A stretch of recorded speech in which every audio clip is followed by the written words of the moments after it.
Hi, everyone. Today I'd like to introduce Greg Alden. He is the president and CEO of Diagnostic Biochips. He has a 25 plus year-long career optimizing data communications to solve big problems. This spans from early broadband internet, mobile communications, and now he brings the same expertise to problems associated with the data contained within the human brain. So, Greg, can you tell us your story? I'd love to hear a bit more about your background and what brought you to where you are today. Sure, yeah. Thanks for having me on. I appreciate it. So I started out my career, actually, this is going to date myself, but I got out of high school, went to college for one semester and decided it wasn't for me. And that led to getting a sales job in the local DC area in Virginia. And the customers I ended up calling on were the original internet service providers, UNet, Digex, and PSINet. And so I found myself in the middle of the internet Wild West and the glory days from the mid 90s all the way through till, geez, well, it's still going on today, I suppose. The first company I worked for ended up getting bought by Cisco Systems. And so I found myself in the world's biggest and leading networking company. And I stayed there for about oh, 10, 12 years after we got acquired. And then I joined a startup in the mobile industry. It was building out the packet core infrastructure for the broadband mobile data networks. This is when there was, less than 200,000 subscribers on, like, for example, Verizon Wireless's networks. It was very, very early on. That was a fun ride. And then I ended up leaving that to do software in the cloud. And then bless you, I started my own business doing some cloud infrastructure, distributed computing for network functions. And during that time, in the midst of that, in 2010, I actually got diagnosed with Parkinson's disease right before my 40th birthday. So I did sort of what everybody else probably does initially, is you do what your doctor tells you. If you just take the pills and you go on, try and go on your merry way. After about 4 or 5 years, I started to feel worse. My brain function was starting to decline cognitively and so on. And it messed my personality had changed quite a bit also. And so I actually decided in late 2015 to exit the industry entirely, go home, because I was up in Boston, living in Boston. My family was in DC. And take a couple of years off to get my brain sorted out, so to speak. So that's when I started looking at reading about neuroscience, really spending a lot more time with neurologists and just doing a lot of homework. At one point, I thought I would go and get my undergrad and try to get my PhD. I realized there's no way. I'm too old and not smart enough for that. So I made the decision that I was going to try and find a way to apply technology to large neuro problems. It was surprising to me is that how little we know about the human brain still, and even more so 10 years ago. And I just thought that there must be some way to help bridge the gap between all the research that's going on, all the drug development that's going on, but yet there's complete lack of progress. There's been no new pharmaceuticals really in the last 30, 40 years, but certainly for Parkinson's. The one I take was released in 1970, which is the year I was born. So just to give you an idea of how old and antiquated these are. So I thought maybe there's a way to apply technology to the problem, and specifically, if you could get the data out of the brain in such a way that you could do large scale analytics and regressions, and maybe get to find some of the reason why have these faulty circuit patterns. Fundamentally, to me, the brain is like a very, very complicated distributed computing and networking function or set of functions. And when things happen in that sort of construct, they propagate very quickly. So I figured if we could get the data out, get it into a usable format in large scale with global collaboration, that might help advance things. So that was kind of the idea. And that's kind of how I ended up at DVC, is through that whole process. That's the short version. Yeah, I totally understand how that diagnosis can kind of make you a lot more interested in the neuroscience space. And I also agree with you in terms of the fact that the better that we handle and communicate and organize this data from the brain, the more likely we are to make new discoveries. And hopefully that those can lead to new therapeutics and new treatments and everything like that. And so I was wondering, maybe you could dive into a little bit more detail behind the story of like first when you discovered your interest in neuroscience and then how you actually ended up at Diagnostic Biochips specifically. Sure. So obviously the getting Parkinson spurred my interest to start understanding what I was dealing with. So that's kind of when I started to literally read textbooks on neurology and neurophysiology and so on.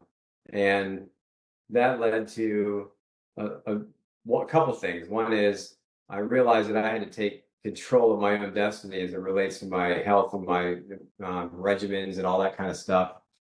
And I looked for other areas where you could gain advantages by doing certain things. For example, exercise, and it has a very huge positive impact. Diet, nutrition, supplements, all that kind of stuff. So I spent a lot of time and energy. I mean, I was an athlete for most of my life, so it was easy for me to spend time and energy understanding how to do that better and more efficiently.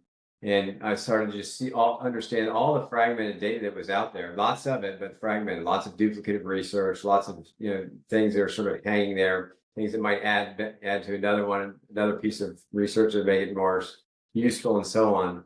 And I just kept going back to the lowest common denominator has got to be data, and the level of granularity of the data, of course, being relevant. So I wrote a little 2-pager, I'll call it, which is kind of my thesis for doing something I refer to as IoT for the brain, and that would be finding implantable devices that you could implant in the brain, and they would record the analog signals and data that comes out and convert it into bits, and then they could be used to analyze in pretty much any standard big data architecture these days. You couldn't have probably done this 5 years ago because the compute technology and the database technology wasn't far enough along yet to scale to the level you have to contemplate doing this. So with that, I went out and started looking for people that made this stuff, and lo and behold, the founder of DBC, turns out he lives 5 miles away from where I do. And I went in and had lunch with him one day and said, "Hey, this is what I'm thinking about doing." And he goes, "Well, that's funny because that's what we're building." And so that sort of kicked the whole thing off. I committed a year of my time and for free to go work with them to see if they could commercialize what they had built and designed and developed out of the sort of NIH grant funded world, if you're familiar with that. And so we spent the next year productizing stuff, getting a better understanding of what customers want, and so on and so forth. And then we sort of relaunched the company in 2019, and I stayed on as CEO and have been there since. So that's kind of how I got from where I was to DBC. Brian Jameson, who's the founder, is very well known, very well respected guy in the electrophysiology space. Super guy, super smart. I mean, all the people in this domain are pretty smart, and not including myself.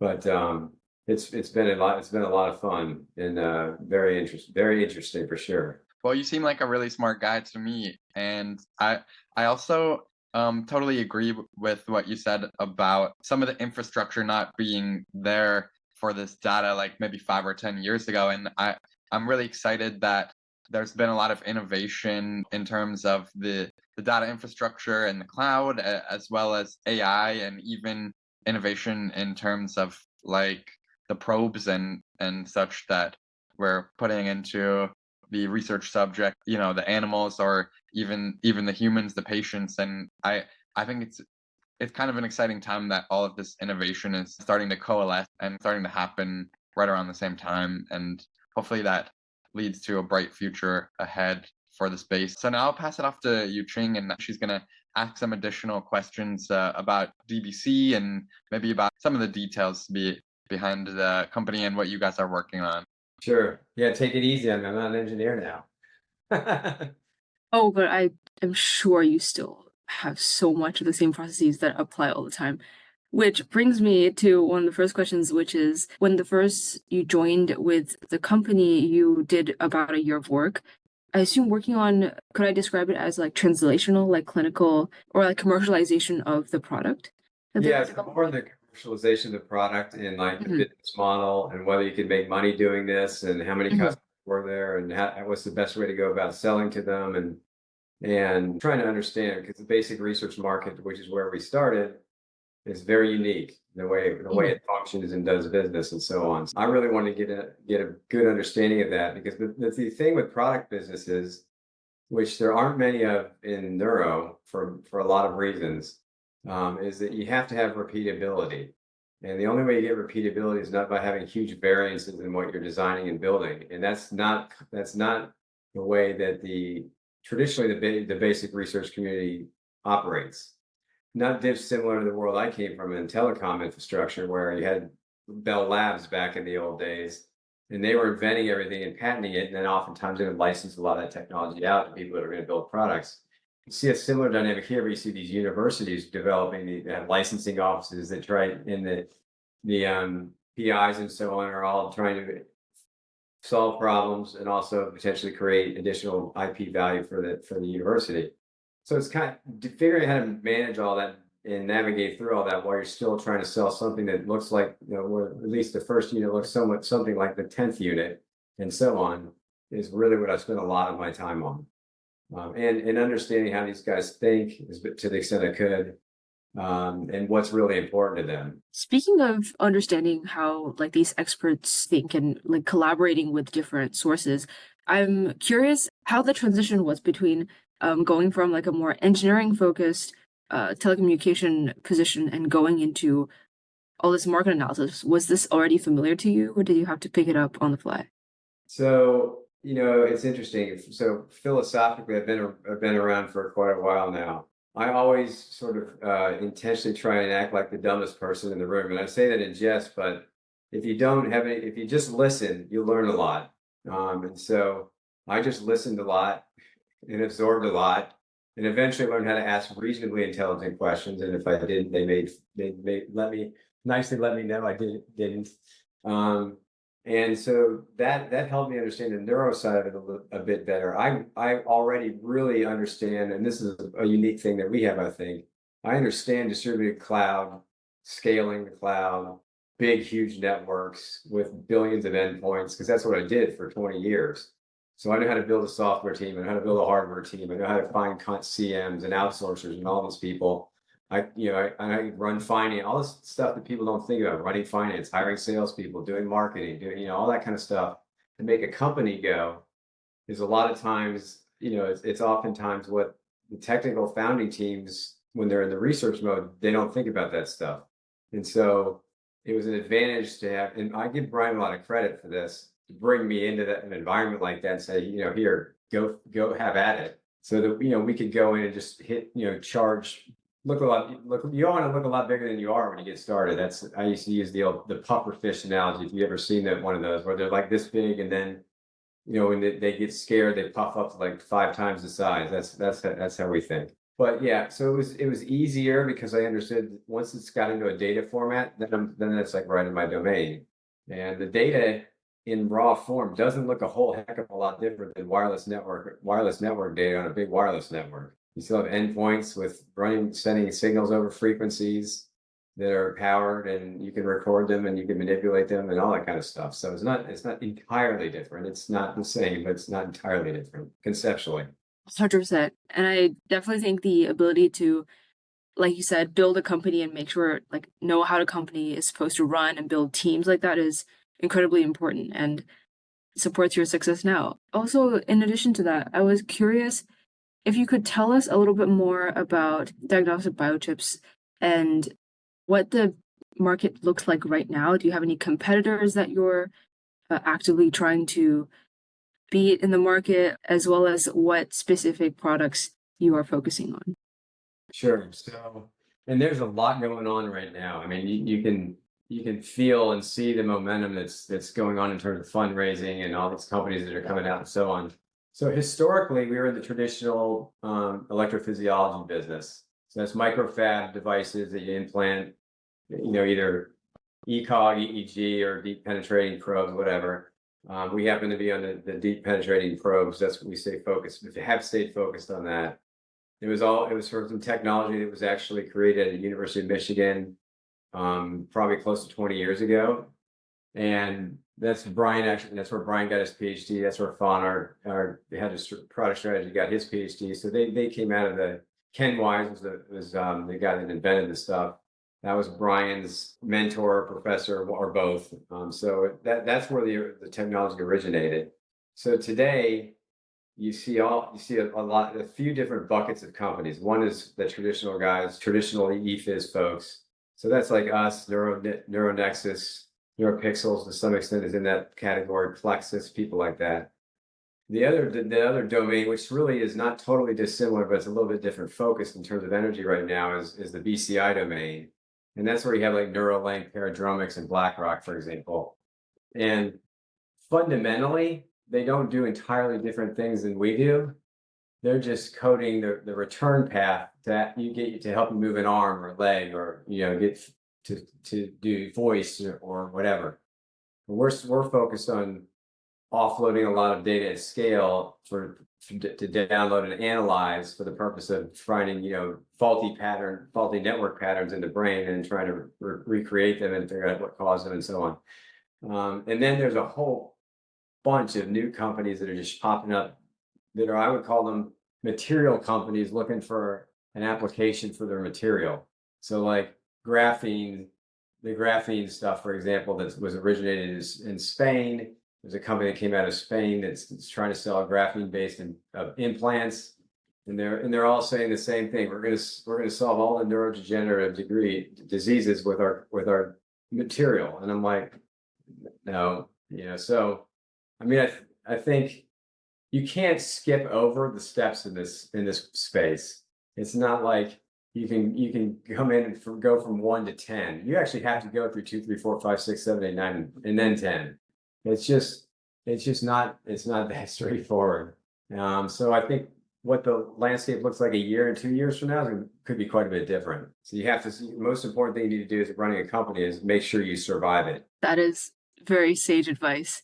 And we've actually talked to a few of these materials focused people on this podcast before. So this is a very good other perspective to have as well. Could you actually, if you don't mind, you mentioned that, oh yeah, like, because of course some of these companies, they target new materials in terms of to solve like specific problems, but they're also promising like a lot. What do you think?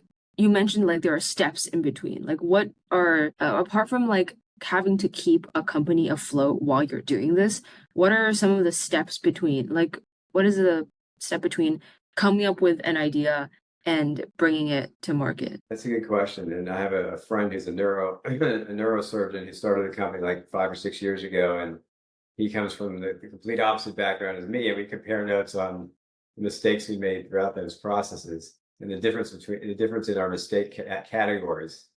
Mine being on the medical side, his being more on the business side. So I think it's important that you really think about the business side of this as early as you can.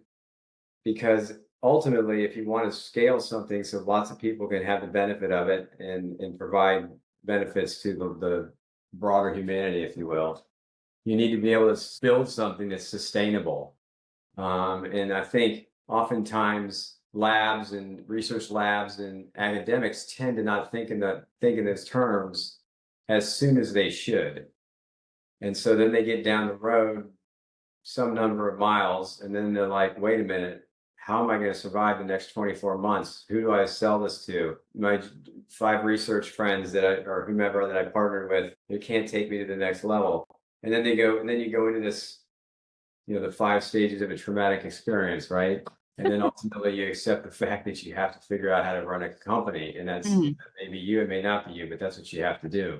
And I think that's where a lot of really potentially good technology dies on the vine, because they don't think about those problems. So I think one of the first things, as silly as it may sound, is one of the first things you should do is write a business plan when you come up with your technology. What problem are you solving? How big of a problem is it? Is your technology or your product defensible? Either via IP or your sales process, your partners, whatever it is. And can you do the math? I say this to everybody. Can you do the math on a big button calculator? I mean, one of those big kitty calculators. You need to be able, if you've got to pull your 10B out to figure out what the return is on your company, there isn't one. I mean, So I think those are the big things. There's, the devil's in the details, but what I see right now is a lot of companies have raised a lot of money. I have no idea who they're going to sell stuff to, and we've raised very little money, and we have 500 customers today all over the world, to all the top research institutions on the planet. Now our challenge is to figure out how to put that into a space that can really scale up, but the pieces are generally in place. So that's kind of what I would say. I don't know if I answered exactly what you asked me, but I think I got most of it. Oh yeah, I 100% agree. I think I was involved in a little bit of startup stuff before, and I was part of seminars where they told the startups we need to make sure that we are like customer centric. We are always communicating and knowing like what the customers actually want before you build a product. And sometimes that means like pivoting slightly, and that's what Yeah. should happen sometimes. Sometimes you have to pivot. Sometimes you're always iterating. Exactly. Yeah. You never stop iterating. I have a question though, because that kind of thinking is kind of counterintuitive, like you said, for academia people. A lot of the values in academia is more focused towards I'm going to make an improvement upon a technology that not necessarily is used as a product. How would you would you give any advice to like academics, for example, perhaps hoping that their device could be used in some real world setting? Like, should they attempt to learn all this themselves, or would it be more helpful to, for example, bring on someone like you who has a lot more market experience? I mean, I think it depends on what your goals are. I mean, first of all, you don't know what you don't know until you know it, if that makes any sense. So, oblivion is bliss, you know what I mean? So I think if you're self-aware enough to understand what you're really trying to accomplish with whatever it is you're doing, that should drive directionally how you go forward, right? I couldn't get a PhD if my life depended on it. So I have a lot of respect for these folks that have spent that much time and developed that much, acumen in a particular area. I simply don't have it, and I wouldn't want to do that either. And I think conversely, I think the same goes the other way. Maybe they don't want to be a mile wide and an inch deep, and that's what you have to be a business generalist for the most part. So I think it starts with what are you trying to accomplish? What is your goals? Is your goals to innovate and win a Nobel Prize for a particular scientific discovery, or is it to sell your company to Google or Facebook or insert name Medtronic, Boston, whatever, or are you trying to do something for the betterment of humanity or some combination thereof? I think that should drive what you decide to do, because ultimately if you choose to start a company, much like I'm sure if you choose to go pursue your PhD, you're making a multi-year commitment and almost a permanent career commitment to some extent. And so you really need to think it through, I guess, is what I would say. There's no question that people with a lot of market experience can add value to a company that has none. Just much like if you're a business guy and you have no technical team, you're not going to sell much because you don't have anything you can make. I mean, I can invent like little hand puppets or something, but that's about as far as it goes.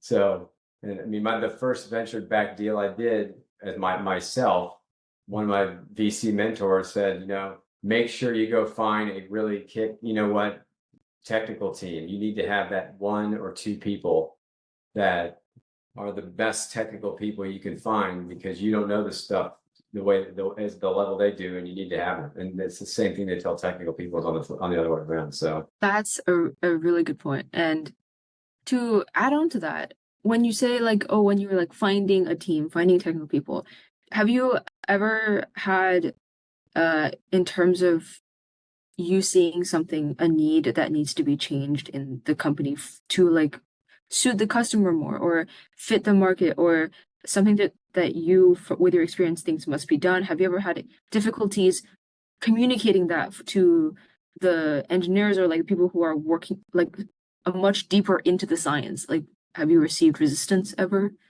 yeah, of course, always. I mean, I think engineering technical teams tend to want to test. In general, they want to test things, right? So by nature, they're wired to test and push back. Just like business executives tend to be wired to ask questions to intentionally elicit certain responses or lack of response in certain ways. So I mean, I just learned you just have to modulate it, and you have to, understand that the most important thing is that everyone on the team is headed in the same direction as a team, as a company. That's the job of the CEO, to lead that process. If you do that, if someone comes in out of left field once in a while, it's like, okay, we're all on the same page. Let's just time out here. Let's just back up and remember why we're all here and go back at it that way.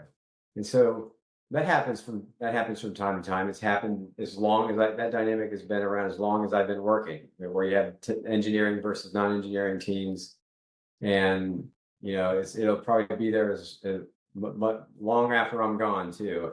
I think it's the same fundamental thing. It's people you're dealing with, and those people want to be successful. They've learned and think a different way, and so you need to figure out how to make everybody successful, putting them in a position and giving them the tools they need to be successful. And if you do that, you will minimize the amount of friction and all that kind of stuff. I mean, there are hard choices you have to make occasionally, but for the most part, the first strategy works best. Definitely. And I honestly respect you for now learning to navigate all this for so long. And I think partly that's what makes a company like Diagnostic Biochips work. And I want to take the next few questions to go in more detail about what DBC is focusing on. Sure. Could you tell us a little more about some of the benefits of the recently released cloud-based analysis platform, and how you think it would benefit? What is the advantage of it? So on the and we need to remind you get wisdom. So that's what it is now, by the way. So we build microfabricated probes in two material constructs. One is silicon, the other is polyimide. And there's some polyimide in our silicon probes as well. I'll explain that. So on the silicon side, we have a bunch of different form factors, but they're 128 channel integrated active electronics-based probes. So we actually put the active, in this case Intan, the active analog to digital converter on the actual probe. It's on the PCB that's right next to the probe.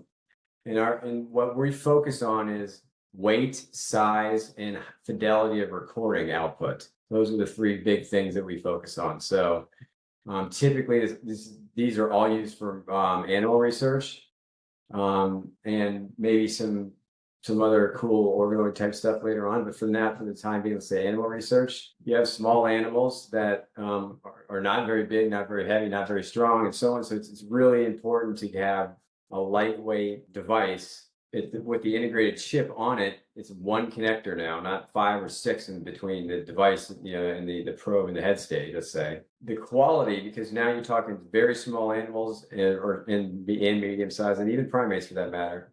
The brain structures are not very big.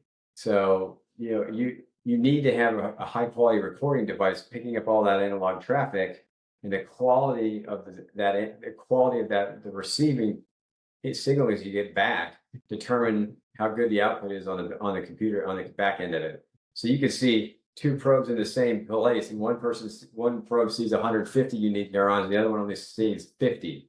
That's because there's garbage somewhere in the connection process, most likely. So that's kind of so those are the big sort of focus areas. And then we've taken that over to the polyimide side with what we call our deep array products. And that allows us to get into deep brain structures, like in primates, for example, where you can get into the subthalamic nucleus, and you can look at the substantia nigra and all these kind of places are way, way up in the back of the brain, and very small. I think the STN, someone told me, was between 5 and 7 millimeters in diameter. So these are not big things. Targeting them and being very careful, and also in minimizing the amount of brain damage or brain tissue damage is important. So those are kind of our mainstays. And then on the back end, the cloud stuff originally, it's a work in progress, because this community hasn't really used this stuff before. So they're learning it. We're learning with them as we go through it. But I think what I saw when I started was the ridiculous amount of work, time, and effort researchers were spending running all these tools and managing them themselves. to try and get spike sorting, for example. And so what we did early on was just put some basic simplification functionality in there and then automated it. So like all the settings for your probe settings, your electrode sites, your noise settings and all that are you can do from the software. You can run the reporting program just by literally picking the probe and turning it on, collect all the data, download it all. Now you can run automated spike sorting and curation, which typically is a completely manual process. We're actually using open source software. We're using Kilosort, and then we've automated to scale. So it's tools they're already using. It's just now all you have to do is log into a browser. You don't have to go buy a server and storage and load software and deal with all that, all that craziness. You can just go and focus on your research or what have you. And I think over time you're going to see that evolve with some basic AI functionality, just to tune algorithms for spike sorting and to tune curation. So it's, as you probably know, curation of single neurons is a lot of personal input to it, right? So customer X, person one, does it a very different way than customer X, person two. And so if you can refine the algorithms for curation by having them do it repeatedly, then it basically looks like they did it themselves. So you're not getting this sort of generic output, which is kind of what generative AI is in basic terms anyway. Those are the big things we've done thus far. There's some other things that we're looking at, but those are the two. So we build it up in Kubernetes, it's up on running in containers and doing distributed Kubernetes and all that cloud stuff that you would expect, and so on. I have a follow-up. Thank you for explaining. I have just a specific follow-up about this like software system that you're building. Do I understand? So does that mean that the company is having to hire experts in all these like data science and like data processing in order to find the right algorithms to incorporate into your platform? Yes and no. So the platform side, and this is fairly common, we outsource the first product MVP, minimum value product. We outsource that to a third party for the first year or two, and they can throw a bunch of people at it somewhere else in the world. Our team happened to be in Italy, get you the MVP up and running. But you can stay focused on talking to customers and iterating and all that, as opposed to like running engineering meetings all day every day. And I think that's served us pretty well. That gave us the basic static stuff that we needed to get started. So you take Kilosort, you put it on a container, you run it on one container, and you figure how you scale it to 10 containers, and what resources you're going to apply to it. Then there's some things you have to fix and so, but that's general computer science stuff. So it's not, you don't have to be a neuroscientist. You need to have someone at least looking over your shoulder that might have some neuro experience, so you can make sure that what goes in comes out, so that you're not like, you put in a banana and out comes an orange. You don't know, you think they're both bananas. That's not helpful. But the basic stuff is pretty straightforward.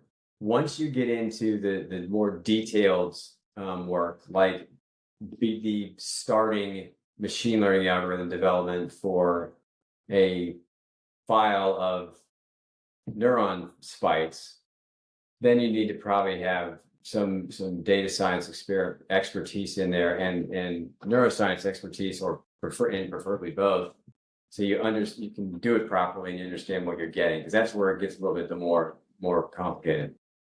What we have done, and I think we'll continue to do this to the extent we can, is we have made and will make the platform available to innovators that want to come in and do these things for their own purposes and for the community at large. So we had a guy at Tel Aviv University who actually Lior, I can't remember what Lior's last name is, but and he came in and wrote a bunch of the original machine learning stuff, and we plugged it into the system. So I think what we've seen in other industries, and especially the internet, will happen here, which is distributed computing, distributed file structures, distributed databases, third-party API development capability, all that kind of stuff. You can't do everything yourself. This space is way too big, way too hard, and if you can get all these people collaborating, you're going to get a lot farther, a lot faster than you would the other way around. not, I mean, think about like the genome when they decoded the first genome out of, it was here in Maryland and at NIH, also in Maryland. Then you unleash it to everybody that wants to do, epigenetic coding, CRISPR stuff, gene decoding for 23andMe type stuff or whatever. So I think I would love to see neuro go the same way, but we'll see. That sounds very exciting. So I think definitely like a platform like this will for sure accelerate a lot of work done in this area, like save a lot of unnecessary busy work. And I think I'm very excited to see where that is headed. We talked a little bit more about this branch of the company, and I'm curious about how you see the company kind of contributing and fitting in to and contribute to the field in general with these two paths that you're walking. So that's a good question. So if you fast forward kind of like where that's part of like I think where we're going. So the first baseline thing is you can't build a data analysis system if you don't know how to get the data yourself. Hence the reason why and I've been through that in past lives and other domains, and it's really important to get the data. So that's why you have to have pros. You need to be able to get the data out yourself, and then you go do something with it. And so we did those two things. So now we have data, we have a platform. I think it's very important that we start to get directly involved in particular disease areas. And we actually have a couple ERB based clinical human, not clinical, a couple ERB based human trials that are starting up. One is very specific to epilepsy, and the other is very specific to Parkinson's. And I think another thing from a business perspective that's really important is you need to be very clear on what problem you're solving. And I think when you get into neuro, it gets convoluted very quickly because there's a lot of things to choose from, and some of those things use the same platform tools, but they're very specific to that particular disease category. That's an area we're going to invest a lot of time and energy in going forward. Now that I think we sort of at least built a base foundation, now we need to go say, okay, let's go find the top 20 Parkinson's guys in the world and get involved and help them understand how to use EFIS in their work. We're doing some of that now, but I think that's a big part of where the potential is down the road. And then people around the periphery of that do other things that could be complementary as well. It's just going to be very different than the way people have thought about med tech and neuro for a long time. If I had it my way, which would be horizontally integrated, everyone brings their breast of their stuff to the table, and you just go fast and you make stuff happen. I mean, they did that with COVID. It's been done. It can be done. You just have to be set up to do it, and you have to show people how to do it. Exactly. That's honestly, I also really hope that you achieve your mission. This sounds incredibly exciting. Gets me up in the morning. It's definitely a very good goal to have. And I'm very excited to see what the company and you can bring to the field over the next like 5-10 years. Now I'm going to pass it back to Bob to go over some more like future questions. Yeah, so I was definitely excited to hear about your team's collaborations and also about some of the future plans. And also, I totally agree with your sentiment that it would be amazing if neuroscience could kind of go the way that things went with, for example, genomics or the pace that things went with COVID, and kind of everybody working together and moving quickly, getting things done and discovering things. And so I hope that your vision that you kind of laid out for us there does come to fruition. And it sounds like DBC is really doing what they can to help drive that forward. So I think the field is lucky to have you guys. Well, thanks. It's definitely an important project, that's for sure. If you just think about the number of people that are affected by these various diseases and disorders, and I mean it extends into depression and PTSD and pain and brain cancer and a lot of different areas. I can tell you just from the Parkinson's perspective, there's probably 10 million people worldwide roughly that have it, but only 10% of them have DBSs today, for example, deep brain stimulators, and only half are seeing a actual neurologist versus their GP. So it's just there's a lot of stuff to do. And you need to get a lot of people involved to do something this big. It's not as simple as, I'm just going to do it all myself, and then I'm going to just, launch it out there and it'll just magically happen. That's not likely to happen here.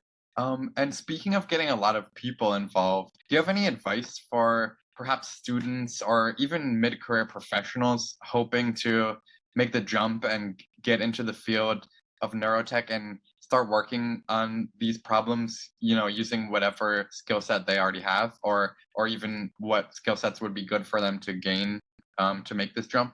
Yeah, I mean, I think some of it is basic, like, first of all, deciding what you want to do and what you want to focus on. And I think it's especially important in neuro because there's so many different avenues you could go down: neurosurgery, neurology, neuroscience, cognitive neuroscience, behavioral neuroscience, med tech. It's just like there's a lot of places you could go. So I think it's good to have a sense of direction. Assuming you have that, then I think it sounds kind of funny because talking about the brain, you've got a network of a lot of people. It's the networking effect that I've seen here. Unlike, I mean, I've come from industries where we knew everybody knew everybody, but not like this. Everybody is entangled, and most of them know each other. So I think networking is very important. The more people you meet, the more intelligence you can create for yourself, and the more value then you can add to other people when you meet them. So I think that's a very important aspect of it for sure. Yeah, I agree. That sounds like amazing advice. It's important to find your niche. Once you do, you should start meeting as many people as you can in that space and starting to become part of those networks. I haven't seen another industry. Maybe they exist in medical. I haven't seen another industry that's as open-minded and friendly and willing to share and introduce and all that stuff as there that I've seen in neuro. It's pretty amazing. Yeah, I agree. Like, it seems like almost everybody I reach out to in this space is like open to talk and discuss and teach me about what they're working on. And it's been really refreshing and really awesome to be able to see how open everybody is and kind of learn all these new things and talk to all these new people. Yeah, agreed. And so we talked a little bit about the near future and the future of DBC, but I was wondering if we could zoom out a little bit further and if you could tell us if you have any predictions for the field of neurotechnology over perhaps the next 20 years or so. And I guess both from a zoomed in perspective and focusing on the specific subset of the field that you're working in, as well as also a zoomed out perspective and, what the field at large might look like after that time has passed, and maybe how these changes might even impact society. Sure, I'll take a whack at it. So I think one category you're going to see a lot of continued growth in is the neuromodulation space. I think that DBS has sort of been the only real hardcore neuromodulator that's been out there, and I think you're going to see a lot of innovation there over the next several years. I also think that the devices that are doing the recording on the recording side of it are going to get smaller and less invasive and so on. So you can get to the point where you can monitor people and some subset of things in virtual real time, and then eventually potentially take action on it. So I think keep an eye on neuromodulation. I think neuromodulation is a big deal. I think it's going to continue to be a big deal. It needs to be intelligently driven. So I still go back to the fact that you've got to have big data. There has to be a movement to get everybody to establish something that they all use. But I think data is ultimately going to give you, and this isn't like browser data. This is bits and bytes and stuff like that, right? More and more data will make it more and more valuable over time. I mean, it's not a coincidence, for example, that Dexcom CEO just announced that they're going to sell a non-prescription based CGM for like half the price, because he wants to get all the people that aren't not necessarily on CGMs by prescription today for diabetics, right? But they may be people that are close to diabetic, or they want to just be more healthy or what have you. So that kind of stuff, metabolites, all that kind of stuff is going on a lot right now, and I think you're gonna see more of it. I think the organoid stuff is going to be a big deal.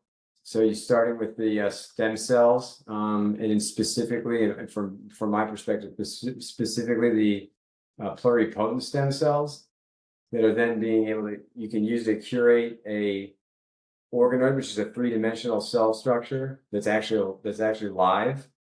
You can program it genetically; it will actually replicate what's in the medium, and replicate the culture medium in the dish it's in. So you can actually build mini brains that fire neurons and all that kind of stuff. So I think there's early signs are that could be a game changer. It could change pharmaceutical development. It could be very instrumental in the precision medicine space, personalized medicine space over time. And there's no animals, so it's important from a animal safety, animal testing standpoint. And for example, the FDA has already made an announcement. They already released something that says they would prefer to see organoid testing done versus animals, and so there's some motivations to invest in that area. I think I think the only other thing I can think of that's out there is that I think quantum computing is going to make a massive difference here. I think the device can communicate the same way the compute does. I think it's a different world. So I don't know what exactly that means. I mean, I've tried to study it. It's super complicated, but I think there's a lot there. Certainly from a scale perspective, you will need it. Oh yeah, absolutely. With all the data we're bringing in.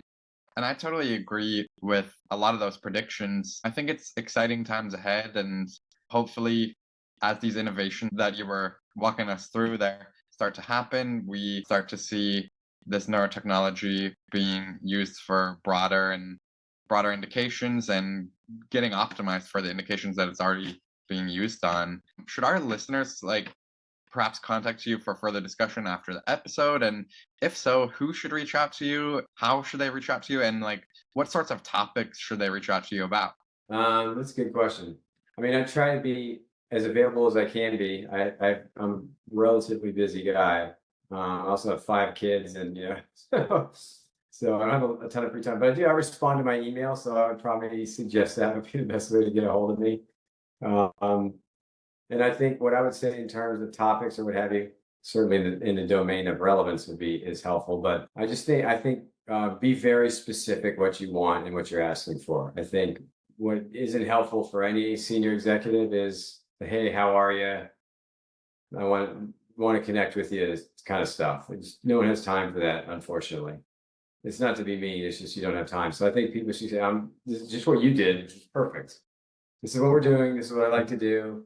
Let me know. I mean, it's just so I think if the readers or listeners approach it that way, I always respond to my emails and so on if there's a purpose. Yeah, that makes sense. And yeah, it sounds like you do have a lot going on, and so efficiency is definitely key.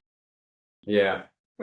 But I think that was all the questions we had for you today. But I just wanted to say I really appreciate you taking some time out of your busy day to talk to us. We learned a ton. It was really interesting, and we're really excited about GBC, and yeah, it was much appreciated, and I'm really glad we had this conversation. My pleasure. Thanks for reaching out to me. I enjoy talking about what we're up to, so I don't turn down many opportunities to do it. And you seem like you guys are on the right track, so that's great.